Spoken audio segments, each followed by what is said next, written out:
How do you see a painting when you can't see the painting? Is there only one way to experience art, or can it be appreciated and enjoyed in different ways and with different senses? Art in any form is a shared experience. How can it be shared with most people possible? Can a disability limit an artist's imagination? Doesn't art flourish in the imagination that can never be disabled?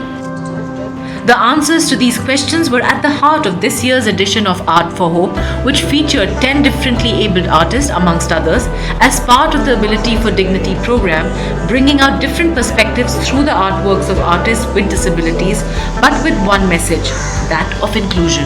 Initiated in 2021, the Art for Hope is more than just an exhibition.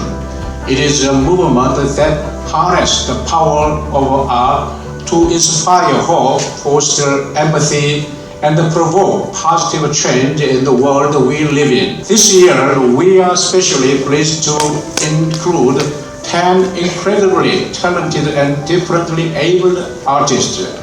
Their participation is our deep commitment to an inclusive society where art connects us, not divides us. Gauruk Biswas, who lives with Down syndrome, set the tone for Art for Hope's third edition by bringing attention to inclusion through his dance, captivating the hearts of audiences.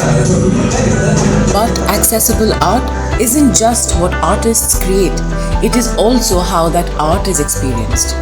This exhibition featured tactile art experienced through touch, QR codes that open up information in ISL for those who can't hear, braille text that explain the art for those who can't see, a space that is entirely accessible and which interacts with different disabilities in different ways.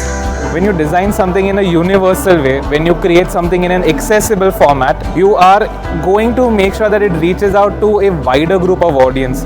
When you create something in sign language or when you create something in tactile or braille, it is not only for that one group of audience, but it's a ripple effect because it brings everyone together. Ritika Gupta, who identifies as an illustrator and artist on the autism spectrum, is watching a short film about Rupak Manje, another artist who's non-verbal and autistic.